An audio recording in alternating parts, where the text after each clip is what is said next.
In this video, I will take you behind the scenes of my last launch. I will show you my exact numbers, ads, what went well, and what I will be doing differently. This is a follow-up video here to this video where I showed you how I like to structure my ad account in a time period leading up to a launch to maximize my results.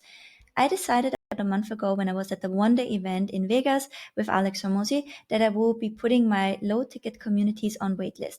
So this is just my school community, and it was the last one open. Across all of my memberships, I'm currently serving 11,000 members on a monthly basis in my low-ticket containers. And when I got recommended during the one-day events to start my first mastermind, I knew that I have to change something about my capacity. So I decided it's a good idea to put it on hold, waiting list to not enroll new members, focus on serving existing ones, and then also opening up capacity to start my mastermind, which I eventually did and started to work with the first people. So that is kind of the backstory. The offer in the launch purely was that if you join before X date, which was the 15th of October, you will be able to become a member. After that, you have to get in line because we are switching to waitlist. So what was the result of the launch? I spent around $30,000 on ads. I made $35,000 in sales, which is upfront $5,000 in profit. Now, because we're selling a membership, I got 391 new monthly members over that period of promotion, roughly a month since I was in Vegas, and 39 annual members. So my current monthly churn rate, as you saw in here, school just added this number, is 9.66. So that means on average, the monthly member stays 10.35 months. So the customer lifetime value is on average $500, and deducting the first month, we can estimate a future customer lifetime value around 179,000. So that is, very optimistic. Also thinking that the churn rate will stay stable, and there are always things changing in the market. But my assumption is that because now the membership is also on waitlist and people cannot, jump in and out at any point in time, that it will actually have a positive effect on my churn. So looking at those numbers, and I also kind of want to show you, if you just look at the monthly, calculating it up over the next 12 months, roughly minus the first month, 120,000 flowing back, you can see that my first biggest regret is that I actually didn't go harder on the ads. So I am used to grow from cash flow, which means that I typically like to break even with my memberships in the first month. So I'm much less risk averse than it would be good for me in these cases. And here you can say when I started to ramp up the budget, and then had a couple of weak sales days, I got scared. And instead of keep pushing, I actually reduced my spend, which really, harmed the overall results of my launch. When you look at the return on ad spend at a multiple, it would have been a much smarter choice for me to keep pushing, also because I'm not in a cash flow constraint anymore in my business, right? I've outgrown that.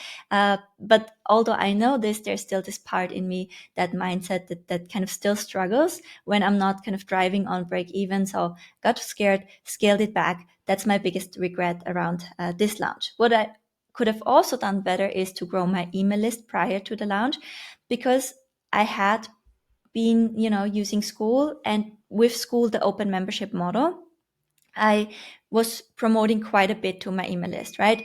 Price increase, limited time bonus. Now we're doing this event, and my list over the months really burned out from that kind of constant promotion. So what I should have been doing before the launch was actually to invest more heavily in list building and also nurturing, and focus on fewer promotions but having them with a higher impact. So kind of looking back, if I would keep rolling with an open membership model, I would be needing to get to a place kind of mentally where I'm okay with a drop off, but then really making a member spike by doing, for example, quarterly promotions. The constant promoting something every single month, I really tired out my list, and there's diminishing returns if there's always something for promotion.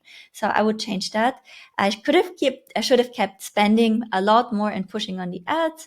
And then I had also last minute hiccups with my email. So the last few emails that I sent, I was actually creating really long, detailed emails about scaling the ads and issues with that.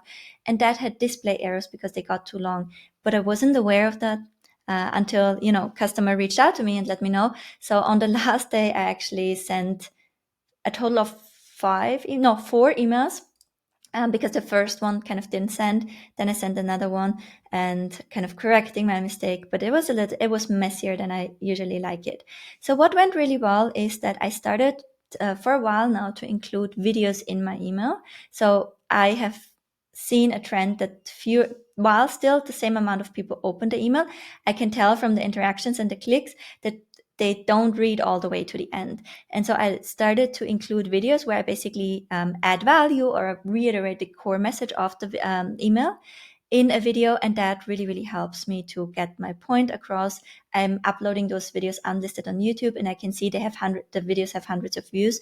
So I love doing that, and I will keep doing it. The proof ads towards the cold audience worked really well, and the retargeting ads as well. So I want to quickly, before I jump off, show you my winning ads here. For the cold audience, it was this classroom walkthrough of my community that performed best. It defies all the best practices for Facebook ads. It's a 5-minute 24 Loom video, but because I, based on what I teach you here as well, created a flywheel of honest members' feedback below in the comments, this really worked best towards the cold audience. The second one, this was an idea I kind of had too late, but it also performed well, which was to advertise the separate courses in the membership, especially the ones that are new, and that also picked up really well towards a cold audience. Now for the ads towards the warm audience, for the retargeting campaigns, the best ad was the one, and that's to be expected, the first kind of email that I rolled out, just because Facebook typically feeds that budget into the first ad that worked well. So this one was the best retargeting ad, got me purchases for 36 euros. And then the second one was this kind of last minute, 72 hours. Oh my God, we're closing doors. And here again is a classroom walkthrough below here. And it's just, oh my God, we're closing doors. Those have been the best ads throughout the launch. And for an audience perspective, and the best audience towards cold was a mix of influencers in my space and using that with Advantage Plus targeting. What audiences exactly and how I've set it up, you can actually check out in this video. And if you want to see more around the creatives that I use, you can watch this video as a follow-up. I hope you found this insightful, and thanks for watching.